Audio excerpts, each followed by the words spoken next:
Voltaire. My name is Hudson Charles. And this is Real Talk with H&R. Ladies and gentlemen, I am very excited today. Extremely excited today because, you know, we've had guests on this show, brother. Yes, we did. We've had guests on this show. Multiple guests, you know what I'm saying? Yep. All I'm saying is I think today is a very, very special day. It's a very special day. You know, two young ladies, I'm going to say the word young because, you know, black don't crack, baby. You know, I got you on that. Two very beautiful young ladies, you know, honestly, and I'm saying it's special because the topic today is very important topic of discussion. Yep. We had to get two beautiful, you know, educated black sisters up in here, you know, to educate us because we can't just have our own opinion when it comes to stuff, something like this. You know what I'm saying? Yep. So, you know, I mean, we're going to be talking about some stuff, but, you know, the topic today is going to be, you know, does woman empowerment discourage women to have healthy relationships with men? Now, for me and my brother talk about that, we can formulate our own opinion. I think it's important and imperative to have two strong women of faith, you know, who are out there and, you know, I think can definitely educate you and I about this topic. And I'm talking about, I ain't going to say your full name, you know what I'm saying? Because, you know, we don't know what's going on out there in the world. So we'll say the beautiful Nadej and my lovely, gorgeous cousin, Caroline. And by the way, Caroline's husband's name is amazing, by the way. That's an inside joke, ladies and gentlemen. She's laughing because Thanks for having us. Ladies, thank you. We're happy to have you here. You know, like I said, you just said it's special to have a, you know, guest. Every episode you say it's special. I think for me, it's more like being able to hear these ladies today just for the subject we're about to talk about. And I think for me, it's more like I'm going to learn and listen to what they have to say. I'm going to have questions. I'm just going to ask them. But I'm glad to have you guys on the show. And, you know, I think it's going to be a good time. So we can, so I'm going to let Richard start with the questions and so we can get it started. Okay. So this is for the both of you, but, you know, but cuz I'll let you go first, you know what I'm saying? So pretty much the conversations that we had on the phone is that I want to keep, you know, the same exact kind of vibe and what we were talking about before. You know, as you are a black educated woman, you are a mother, you are a husband, you know, how are you able, because I know people want to know about how are you able to balance it all? Yeah, that's a good question. So it's not easy. A lot of people make it look easy, but it's not. Until you are a mother and a wife, you're able to really see all the things that you have to juggle. So being a mother, you literally have to put that child or children first. You can't think about yourself anymore as you would before when you were single, you know, dating, but now you have to think about that child, how you have to nurture that child, be there for that child, either through school, through when they're sick, whatever they're going through, you really have to be there.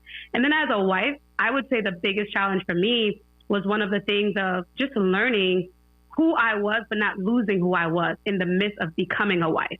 I think that's the biggest thing. Like when you become that wife, you're like, oh my gosh, I got to put him first. I got to do this first. But you can lose yourself as in who you were before.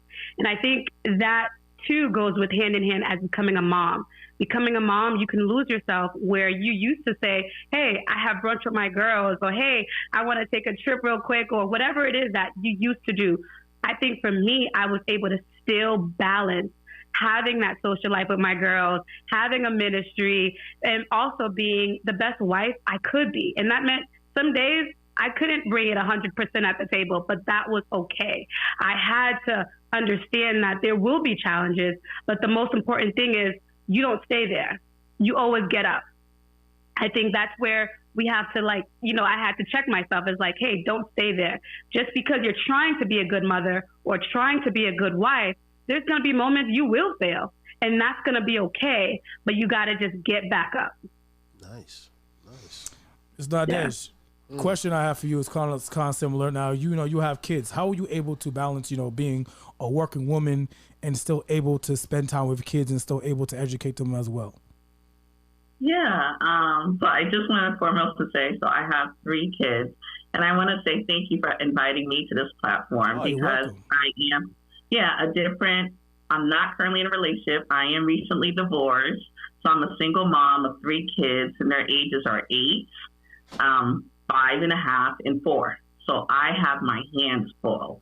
Okay. And so I'm glad that, voices like this are able to be heard because it's not popular. And I must say, being a single mom is all about managing, right? It's having them have their schedules, pretty much what Kerlene said. In order to give your kids or the people you love your best self, sometimes it means unplugging and stepping back and taking care of yourself, and I hate to say the word because it's a popular word. It's self-care. So the word is self-care, and not only self-care, but spiritual care as well, and just that could mean going up to the mountaintops, that closet time with you and the Father, and coming back again as a fresh self, not running on empty, and making sure that you have something to give, that you have more of you to give. Because when we do run on empty, what I'm realizing as a mom sometimes is that the worst part of you come out. You're short and tempered, you're snappy, you're, uptight, you're tense, easily angered, just not the best parts of me come out. And I know a lot of women are guilty of that, whether you have a partner at home or not, So I would most certainly say it's just definitely managing your time and knowing when to step away to take that self-care and spiritual care to fill yourself up again, fuel yourself again. Oh, we just started, Lord Jesus. Wow, listen, much respect to the both of you, okay? Respect, because it's not easy. It's not easy. But what you guys said, I was just thinking, I'm like, wow, it's always that balance, how you bring that balance in your life, Because me, I don't have kids yet, I don't have a family yet, but that's in the future. But I see it's the effort that you just described, that to be able to balance everything. And, with the help of God and how you guys say you stay in prayer, because prayer is necessary in everything that we do as believers. And I just want to continue to just say, ladies, keep up the good work. You're not alone, because the same way you're talking about it right now, there's a lot of women that are in the same situation. And us as men, as we hear, this is your voice, this is you talking about it. But today I just want to ask this question to get started. Women empowerment. Woo. So, start with you, Kerlene. What is it? Can you actually tell us in your own words, what is women empowerment? So I love this topic. So thank you also again for inviting us to this platform, because I think it's so necessary to get the voice of women from different aspects of life. But I think women empowerment is really all about bringing each other up. So a lot of times we have these catfish girls. They say like girls can get along. Girls, so, they talk about each other. And in high school, I think those were the days that we had to be like, okay, we're not empowering each other, but instead of we're pushing each other down. But for me, as I was growing and as I was maturing, especially spiritually, I found that women empowerment is really building each other up. And when I see a woman on stage, I'm like, yes, girl, that's it. This is it. And like even earlier when I got on the call, I saw Nada. I'm like, you look good. But that's empowering one another. That's really encouraging one another. And that's how we build each other up. Because where it says 2 or 3 are gathered, there is a power in that. But when women actually come together and be able to build, instead of saying, well, I don't like her for no reason, or I don't like what she has on. But instead of, hey, girl, you look nice.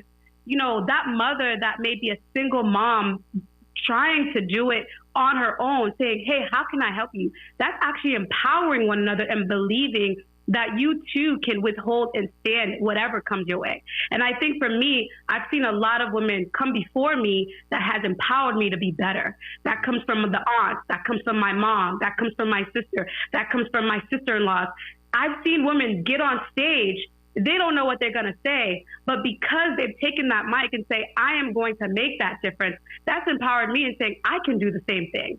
And so having that sisterhood and having that also support, that I'm not here to break you, I'm actually here to support you, that to me is a true definition of women empowering each other, because we can do so much together instead of the gossip, instead of the backlash, and all those other things. I think that's important of how we empower each other each and every day. Nice. Ooh. Sister Nadesh, what is your definition of woman empowerment? It's a tough act to follow. My cousin just tore the house down. Yeah, man. Everything Carlene said. But yeah, so when I think of the world's perspective of women empowerment, right, it's completely different, or it should be at least completely different from what Carlene just described just now. So when I think of the world's perspective of women empowerment, it's I don't need a man, and I can do that all by myself, and I can do whatever a man can do, and you know, like what love gotta do, or whatever the case is, you know, like. But in actuality, can you really do? But that's a whole different topic. I won't go there. And then you think about, you know, just the new age, what's going on between the black men and the black women and all these podcasts of negativity of, you know, it's just a lot of commotion and divisiveness, right? Yes. That's going on. And that concerns me. That breaks my heart because it's like, why are we in conflict? So I'm so happy that this topic is taking place because imagine the black men and the black women are doing this. Like, what happens to the future, to our families? You know, what's going on? What's the hidden agenda there? And so I'm very prayerful about that. But when I think of women empowerment as a believer, I'm thinking of what currently, that's where my mindset is, right? And how can me as a woman support my sister? It kind of reminds me of the verse, iron sharpens iron in a sense. You know, usually hear that with men in men's ministry, but that's exactly what women empowerment is, you know. So just a quick shout out to our women's group that Carlene and I co-host together, Ladies in Faith Encourage. So we co-lead a women's group together, and that's exactly what it sounds like is exactly what we do. Ladies in Faith Encourage. We encourage each other. Yes. And so, you know, we're rooting for each other. We're celebrating each other. We're being real with each other. We're talking about real life issues. You know, we're not judging each other, but we're praying for each other, right? That's our response, is in praying for each other. And so that's what women empowerment is. And not to be too churchy, but I'm thinking of Proverbs 31 woman. She's a perfect prime example of that, you know, that we have that in the Bible as women of faith. Like, we can actually look at her and say, yeah, she was a baddie. She's our baddie, you know, because she was a businesswoman and she was a wife. You know, she sold merchant and she was at home honoring and feeding her husband and her children. You know, she did it all, you know. She did it all. She was a prime example of women empowerment in the faith. So we can probably end the podcast off of that, because Lord Jesus, you know what I'm saying? She's like looped. It's like all the questions I was gonna ask. It's almost in there. Because in my mind, because I was. You can tell we're really passionate. We're really passionate about this. So you and Carlene clearly are like in our heads and our notes right now. So I mean, wow. I was gonna ask some question, and she's already covered. She's already covered most of the stuff I was gonna ask about. You know what I'm saying? Because what I'm seeing empowering, because by definition is to lift each other, right? It's supposed to be to support. It's a support system, right? The brotherhood and sisterhood. As men, we have the brotherhood. That's mean we're there to support each other, to push each other. But what I'm seeing that's being pushed out there, the word empowerment, it's the opposite of what you just said. You know, in which now, as a young man coming up, you're young, you don't really know what it really means, you know? And if you don't hear conversations like that, for you to see, okay, this is the positive way. Because I can't lie to you, if I'm supposed to be there to support you, right? I'm supposed to tell you the truth. I'm supposed to guide you the right way. But it seems like the type of empowerment that I see out there, it's more like lying to people, lying to each other, and tell, it's all good, but if it's not good, you have to be able to tell me, you know? So that's why when we talk about now, does that affect relationship? Now that's the second part of it, because now we just talk about the definition of it, what it's supposed to be. But in terms of relationship now, ladies, how do you guys see that word empowering? Does it actually affect relationship positively or negatively? Yeah, good one. I could start off this one. I think for me, I would say just rewinding a little back. I think as Nadesh had said, as women, especially the worldly way, we were looking at it as like, I could do that all by myself. I'm Miss Independent, all my ladies. You know, he had that mindset. I could do it all that by myself. Yeah. But I think for me, coming into a relationship, a godly relationship, let me say that, a godly relationship from the worldly relationship, I was able to see the difference. So when I started dating my husband, I said, something's different here. And I knew it was different because God was in it. And when God is in something, he's going to expose and show you and give you discernment. Right. And so when I was learning more about my husband, I said, you know, this is not just about me, because I was used to being single. Before I met him, I was single for 2.5 years. And so I had that, well, I'm just going to come into this relationship, still do my own thing. And it was like, wait, you're in a relationship. If you're trying to build to become a married woman, then you have to have that married mindset. Without having that married mindset, you're going to draw back to the worldly ways of, I want to be independent. I don't have to tell you where I'm going to go. I don't have to tell you about my finances, how much money I'm spending here, how much money I'm spending there, but I'm just doing my own thing. So once you come together as one, which is what marriage is about, I had to learn that I had to help him, empower him as well. As much as I was working on myself, I was helping him be better for himself as well. It wasn't just, well, I'm working about myself, I'm trying to work on my career, I'm trying to be better. But everything that I was doing, I didn't realize it made him want to be better. So as I was growing and I was learning, we were actually empowering each other. And it's not until you vocalize and say like, hey, you did that. Like this whole ministry that I even have, I didn't even know it empowered my husband to say, hey, you know, I want to step in and do something else in ministry, or I want to do something else to help young men. I didn't know those things, but that's how we empower each other, is that one, you have those open, honest conversations. Like you were saying, there's a lot of lies, or, you know, people not being real and being transparent. It's really bringing it to the table and say, this is what I'm going through. How can I be better? How can I change? And don't ever think you can change someone. I think the most important thing is you can pray for them. You can pray that God allows them to change, but you can't change that person. It's by your action of how you act and how you love them that will allow them to empower them to be better.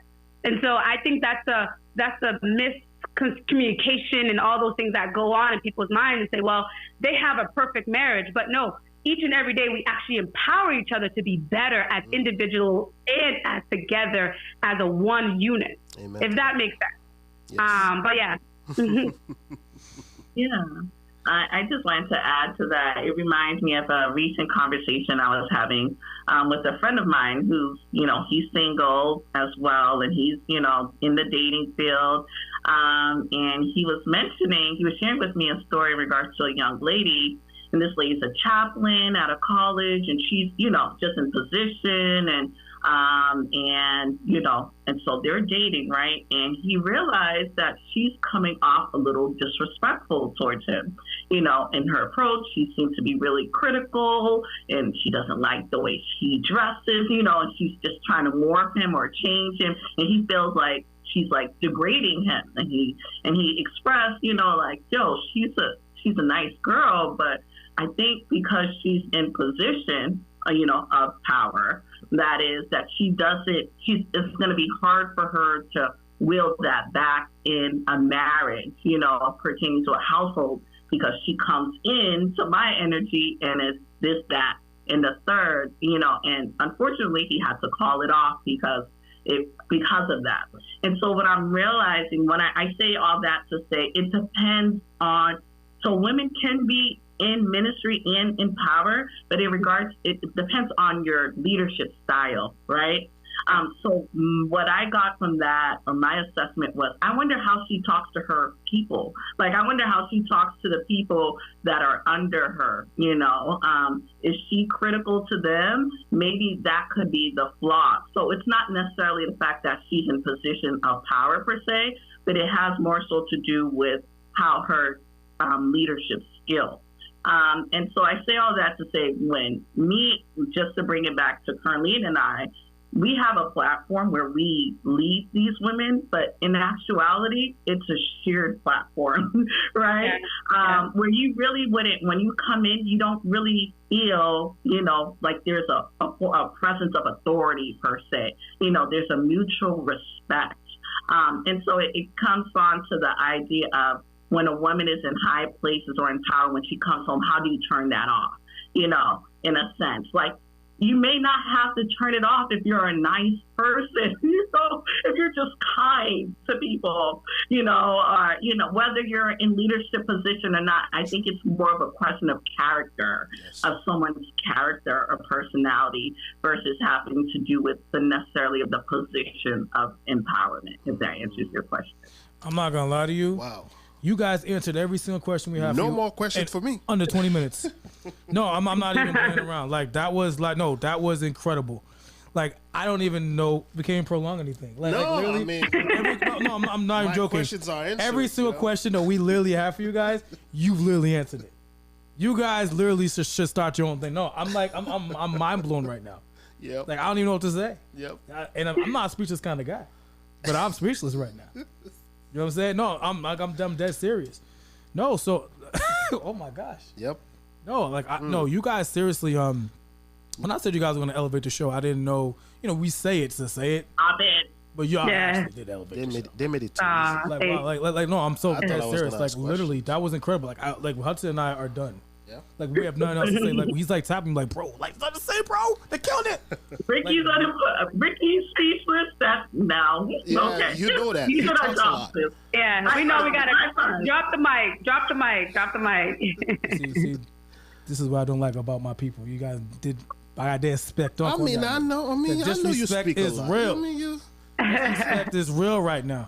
I love y'all too in your own way. Whatever. But no, in all seriousness, ladies, I just want to thank you guys for being a part of the podcast. Like, you guys, wow, like, I'm so serious. You guys answered every single question that we were going to ask. We had like this list and like, yo, they answered it in like 2 questions. Don't they follow up questions? Yeah, there has to be some other questions you might have under your sleeve. I mean, the only thing I can say, honestly, okay, well, I'll say one. It was, what is this battle between, seems like black men and black women? That wasn't really discussed. I would say, if that's the only thing I could possibly say. Open a different discussion because I feel like, because the thing about, you know, when we're talking about women empowerment, I feel like they're kind of trying to make black women the face of that and discouraging black men, you know, because obviously there's this battle between, black men kind of turn their back on black women, but then, like you were saying, Nadesh and Carleen, black women are being, you know, elevated and things of that nature, you know, to not really want to get married and want to pursue a family, stuff like that, you know. So I guess the question I'm asking is, like, you know, how can we educate those out there, and, you know, so we can stop this, like, what the media, I feel, is portraying us against one another. You got 1 minute itch about that. Stop with the being time. Right there. 1 minute each. 1 minute. Okay, Kay. Yep. Okay. So I would say for that, good question too, but I would definitely say, like I said before, women have to build each other, men have to build each other. That's the only way we're going to thrive together, period. Black women, I'm all about diversity. I'm all about black women. I'm all about black men. But I feel like the only way we're going to make it up there and get to the point that we want to in our fullest potential is really encouraging, supporting one another. So even if you see a black brother on stage doing his thing, hey, how did you get there? how can you help me? What ways did you get this grant? Whatever business they're doing, whatever they're doing, try to engage in learning more about what they did to get there instead of like, I'm going to push him down when he gets up. Yes. Same thing for a woman. Preach this thing, cuzzo. So same thing for a woman. If I see a girl with nice shoes down the street, I'm like, hey, nice shoes. She can tell me, hey, I got those from like, Aldo's or Macy's, wherever she got them from. That is empowering. That's encouraging one another. But I think that's where society has put in our minds, especially in the worldly way, is that, well, they did it that way. You can't ever do that. You got to push them down in order for you to get up. You don't have to push anybody down to get up because their way is not going to be your way. Yep. Every single person has a different assignment. Every single person has a different calling. You better preach so this thing. The calling upon my life may not be the same calling upon Nadej's life. So the same way she's going to thrive may not be the same way I'm going to thrive. But as sisters trying to empower each other, I'm going to say, hey, Nadej, how did you get that grant? Hey, Nadej, how did you get that podcast? Whatever it is that she's getting, I may want to do the same thing, but it may look different. So I think that's where, as Black women and as Black men, instead of pushing each other down, it's encouraging each other and building each other up. Because we're not going to get up there by, the ways that we've been doing. We see that before. A lot of times somebody's business could get all the way to the top and somebody just pushes it right back down. And we see it. It's most likely our own people. Mm-hmm. But why is it our own people? Because they had that jealousy, that they had that envy, that they didn't have that. But instead of being envious and jealous because of somebody else, say, how did you get there? Can I get a coach? Can you show me the ropes? Then you can also elevate yourself and thrive. So, 1 minute. You got 2 minutes, y'all. 1 minute for you, Nadej. Hit us. She left with no time left. Awesome. Yeah, so everything currently said in regards to community, to just share in regards to what the idea is in regards to why Black men and Black women are so divisive in this new age and how we as believers, how can we turn that around? I think one is, as Currently was saying, she shared a good word in regards to community, right? Where we all need each other. Just like Jesus rolled with 12. Jesus had a gang. You can only imagine the knowledge that they were sharing amongst each other because people were skilled from different backgrounds. And so that's pretty much what Currently just described there, right? So men need men. Women need women. And guess what? Men need women and women need men too. It can all let them know. Let them know. Yep. Let them know. It can all simple as that. Simple. Look at that. It's not that complicated. You don't have to pick a side. Yep. We don't have to be like, oh, I'm pro woman and so I don't need a man. No. Or I'm all men and we men need to stick together. But guess what? This thing. You can still stick together and still need each other. How about that's it. Yeah. That's it. So the message, right? The message needs to change. And what does that mean? More of you guys, right? More of these voices out here in the airways. And I think that's what it is that we're drowning. Not a lot of us Christians are speaking out or people who believe what we believe. A lot of that message is not, we're not speaking, and so therefore, who's louder, right? It looks bigger. It looks like a bigger crowd, but I honestly believe in my heart to heart that although they may be louder, I don't necessarily think that's the majority. That's my hopeful, that maybe that's me being optimistic. I think in these times, us as Christians, Blacks, believers who are impacted in this, because we have Black men here on the line, 2 Black brothers here, and you have 2 Black sisters here. I think more than ever, we just need to be praying, right? For our community, for our people, and we need to be speaking. Yes. And not muting. Yeah. And message that we can all coexist. Amen to that. Amen to that. This is what this show is all about. H&R Show, keeping it real. At the same time, we address things that are actually impacted society, our community as Black men, Black women. Why do we have to go this way? Why we are fighting each other? We believe in God. God is all love. God is love. It's in our heart. How come we can't get together? We can't build something together. We let people get into our trust and talk and try to divide us. Why? We don't need all that. We need each other. Yes, we're not perfect. Okay, we make mistakes. It's gonna happen. At the same time, we need each other because that's why God created us, created men and women, so we can get together. You know. Exactly. It's simple as that, you know? What we need is two beautiful black sisters like you, like, standing straight, because you guys are not the voices that is put out there on social media. Yeah. What's put out there is woman empowerment. What's put out there is it's like you don't need a man. You know, a girl, elevate yourself. Get yours, girl. Get your money, girl. Get your bag up, girl. Get your education, girl. Go do yourself, girl. Do yourself, girl. Well, why can't both be true? Yeah. Why can't you? Why can't you have a good business, still be married, still have kids, and still grow with your significant other? Why can't both be true? And that's why we needed y'all to come on here, because we needed y'all to explain that both scenarios need to be true, opposed to us sitting here talking about, well, you know. Yeah, I mean, from a man's perspective, you know, if we both sit here, me and Richard sit here, we talk about, well, that's only guys talking. But by you guys coming in and give us your perspective, and now we can see we can coexist, you know, because empowering the way, like, for me to empower my brother here, it's to always be there to support him when good times, bad times, when life is a journey where you learn, you continue to learn, you make mistakes, but do you have that brother to push you? Do you have that brother to challenge you the right way? Right. The same for the sisterhood. It's the same thing, you know, because society is trying to make us become more selfish. You know, it's like, oh, do your thing, do you. It's all about you. But at the end of the day, it can't be just you. What about the brother? What about the sister? What about the young ones coming up, you know? So as long as they get this message out there, I know this is not going to be what's going to go viral. But at the end of the day, certain people going to hear about it. Some ears going to hear about this. It's like, you know what? That's the right message right there. We can do it together. Plus, we have God in us. We can't go wrong.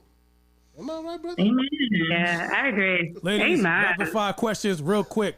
I'm going to do it real quick. All I need is a yes and a no. No really explanations, okay? Number one, do black people have the N-word pass? Yes or no? I say yes. Oh, snap. We need an explanation for this one. You know, I'm from Dorchester, Madison, you know. I'm sorry, cuzzo. I thought it was going to be like as simple as that. She said yes. Yeah, I had a, you know, yeah, so I'm definitely in between. So I'm a no and I'm a yes. So I don't have one or the other. You said yes or no. Yes or no. So say no, Curly. Stick to your no. All right, so I'm going to stick to my no. Okay, there you go. I'm going to stick to my no. Okay, now just explain thyself. I have to explain? Oh, okay. I thought you said yes or no. Okay. No. Okay. All right. Quick explanation on why. Because okay, so first of all, it's culture. I'm sorry. It's in our music. It's culture. Doesn't mean it's right? But it's just, honestly, I used to be a big no. But I think as I'm getting older and just a little bit more wiser, and I'm just like, it's a word, you guys. You know, to me, it's just not. It's insignificant for it to be an issue, if that makes sense. I feel like there's bigger fish to fry or bigger words, perhaps, maybe the B word or some sort. You know, that I'm against, but just the N word, I think it's cool. Do say it in sports. You know, it's just really not something that's trying to be disrespectful in a disrespectful manner. I think that's what try working out of high school because it comes down to. Because them kids, I'm not gonna lie. Sometimes they be slipping out because, like you said, it's a culture. You know, it's a culture. It's a culture. I know. I know you be still. I don't know. I'm sure I be slipping out too sometimes. You know. So the reason why I say that no, I completely understand what you said, Nadej. That's why I was like, I'm kind of in between. But the reason why I would lean towards more the no is because we fought for so long for that word not to be told to us as Black people. And so even as my Black brother or my Black sister, I don't ever want you to call me out my name. The same way I wouldn't want you to call my name in somewhere else. My name is Curleen. I would like that respect of you calling me my name, Curleen. And so the reason why I think the N-word, even as Black people, is that can be taken as a playful thing. You know, that's my boy, that's my girl. But for me, I honestly say to myself, we fought for this not to be said. So if a white person says it to me, I would feel completely disrespectful. And so even if it's my brother saying it to me, it goes back to me thinking, my ancestors fought for this not to be said. My ancestors fought so long for them not to be seen in that way. And so once I hear that word, I think for me personally, I go back to my ancestors of how they had to fight for them not to be felt and discriminated because of the color of their skin. And so, yes, I hear people say it as in like, yeah, that's my boy, and, you know, saying the N word, or that's my girl. But for me, it takes it more personal where, again, I think about that white person saying it to me. I'm not taking it as my boy saying it to me, because I wouldn't want you to call me out my name in any other name, because I know my name is Curleen, and that's what God gave my parents to call me. That's just my personal opinion about it. Okay, that's it. We done. That's not my point. We done. Look what you just did. A disclaimer, I do not use the word. Yeah. Disclaimer. Yeah. You know, for me, I think I answered this question before. It's more like your camera went off. Sorry, guys. Your camera did go off. Okay. But you guys can still hear me, right? Yes. Okay. So for me, it's more like, so if you expect other people to not say it, why saying it at all? You know, that's me. I mean, with my boys, I'm good. You know, we playing around. But when you're trying to fight other people, other ethnicity about that word, and yet they're hearing it in all the music, they're hearing it in society, they're hearing it in everything you do, why would you be offended if someone says it? Now you're trying to fight. I know somebody get the pass. You know, we cool. You know, the Spanish community uses it. You know, so many people, if your complexion is dark, okay, I understand that.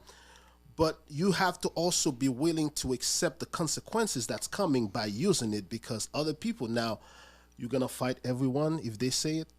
Can you really actually control people's reaction or what they say? You can't control other people's behavior, you know? So therefore, I was going to say there's a time and place to do it, but there's no wrong here. But this is something I'm just thinking like that. So I'm going to say this. I'm going to say this to make it kind of make sense for everyone listening to this, worldly, Christian, whomever is listening to this. If someone knows you and respects you for who you are, so that means you got your head on right, you're a leader, they respect you, they know that there's no way Curleen is ever going to let you call her out of her name. Wow. So I don't even have friends that play around and call me the N-word or whatever word, and I don't do the same. So vice versa, if we have a communication of respect of one another, that you wouldn't even think about it. But I think it goes back to, I'm maybe not that person that you look like I can respect to that point, that I'm not going to even think about saying, hey, you know, N-word, and I'm calling that my boy. But I think that comes to the form of respect for a woman. I would never call a woman out of her name. I would never call my cousin that word, because I respect them. So I think that's a level of respect you may have for that person that you would never really think about, why would I even call them that? Because I respect them that much that they would look at me sideways if I called them a different name.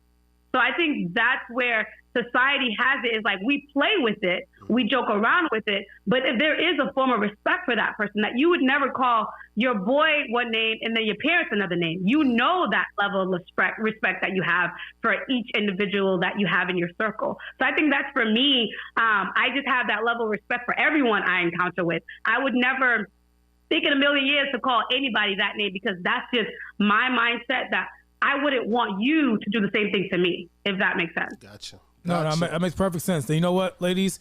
Once again, we want to thank you so much. Sorry for my Android foes, because obviously I'm, whatever. But I want to thank you guys so much. Once again, you guys have definitely elevated, and I'm praying, because we are going to advertise once this thing is dropped. Should be dropped on Tuesday. The living daylights out of this episode, because you guys educated us beyond belief. The both of you, I want to tell you guys right now, please be encouraged and keep shining God's light, because the both of you is what this world needs. Yes. We don't hear women of, that's why I call you guys in the group chat Voices of Zion. We don't hear voices like this. Things that you guys are saying are dormant. They're not said in the media. They're not said on, I would say very important platforms. You guys are a rare breed, and this is why we invited you guys on here, because we knew you guys were going to bring that Holy Ghost fire, and you Yes. did. And we appreciate y'all. We love y'all, and we thank you so much for what you guys did for Thank the you. show. Thank you again. An honor. God bless you both. God bless you Cuzzo, and I love yours. you. Look great. Look amazing Love you as guys. usual. Nadej, Hey. God bless you, sweetheart. You look awesome as well. Appreciate you so much. Thank you so much, ladies. Thank you for having us. God bless you. Thank you so much. Bye. Goodbye. Bye. Bye. Bye. We're going to bless these two lovely ladies come on the H&R show. We appreciate them. We appreciate what they did. How they elevated the show was really awesome. We're not done, man. We got more stuff coming on. So just want to say thank you. Please subscribe, guys. Subscribe to H&R show. Yes. And we got more content for you guys coming up. God bless all you guys. Bless.